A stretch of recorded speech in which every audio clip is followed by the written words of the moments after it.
le service des sports, l'année 2024 était l'année des Jeux Olympiques et Paralympiques. Ça a été une année importante pour les projets de renouvellement urbain. Je vais vous parler de la ferme urbaine. On vient de lancer le chantier de légumes tanières. Il y a eu le premier budget participatif de la ville. On a pu accueillir une famille gazaoui. L'ouverture du centre municipal de santé. Une mise en place du dispositif de la rue aux écoles. On a organisé plusieurs événements autour du passage de la flamme olympique, la forme du V, comme Villejuif, comme Victoire. Le passage de la flamme olympique, le 21 juillet à Villejuif. Dans cette vidéo, on voit succession des athlètes. Et je ne m'étais pas rendu compte, hein. Mais waouh, c'est noir de monde. Hein. Les deux athlètes, c'était la délégation cubaine. Des filles franchement extraordinaires, super sympas, accessibles. Les petits ont pu poser des questions à ces athlètes. Et l'échange est gravé dans leur mémoire puisqu'ils m'en parlent encore aujourd'hui. Et ça vaut tout l'or du monde.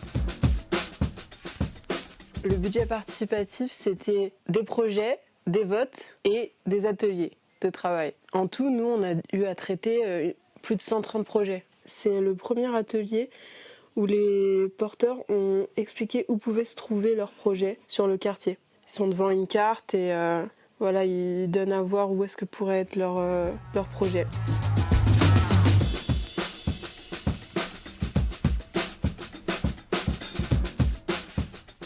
On a pu accueillir une famille gazaoui. On s'est mobilisé parce qu'il y avait une urgence au niveau de toute la démarche hospitalière et toute la démarche de soins autour des enfants. Et on s'est mobilisé surtout parce qu'il y avait besoin de soins en santé mentale sur la totalité de la famille. Donc on a accompagné la famille lors de la rentrée également. Donc la première fois que les enfants ont mis les pieds en classe en France et les pieds en classe pour la dernière qui n'avait jamais été scolarisée auparavant étant donné la situation à Gaza. Les deux enfants travaillent tous les samedis en atelier de verbalisation pour acquérir du vocabulaire en français notamment et se socialiser avec du petit groupe. Au PRE, notre connaissance, on la voit par l'évolution des enfants, de la famille, par le fait qu'elles se sentent bien. De voir la petite avec ce sourire-là, ça veut dire beaucoup et je crois que c'était au tout début ça. Donc maintenant, elle est encore plus souriante.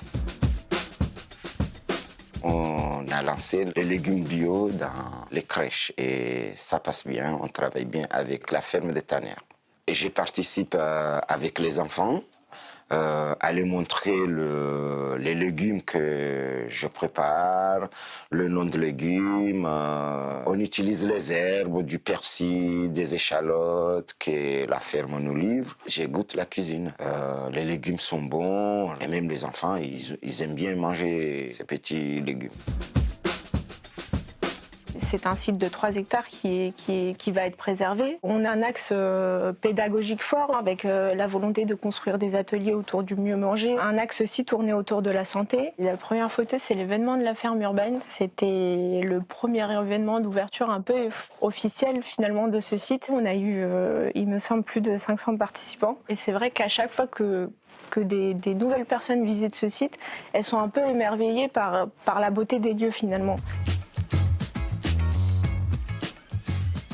La rue aux écoles, c'est un dispositif mis en place par la mairie de Villejuif pour permettre aux enfants et aux parents de circuler librement sans véhicule motorisé. On voit les sourires, une coopération des parents, des remerciements. Et le retour d'expérience, ça permet d'avoir un espace de communication, un espace de partage.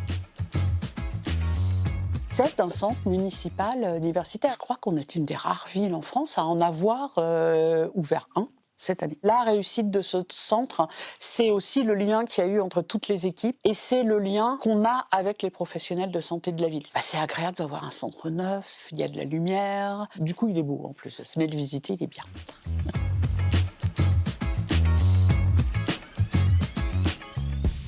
C'est intéressant parce qu'on voit comment les ouvriers travaillent en fait. C'est loin d'être fini, la transformation du quartier Le Bon-Lamartine. L'objectif, c'est de transformer ce quartier en profondeur afin d'améliorer le cadre de vie, la qualité de vie des locataires. On ne savait pas comment ça allait se passer et qu'on a fini par aboutir à plein de projets et des moyens de les réaliser. Pour nous, c'est très riche de voir l'évolution qu'il y a. Très très fier.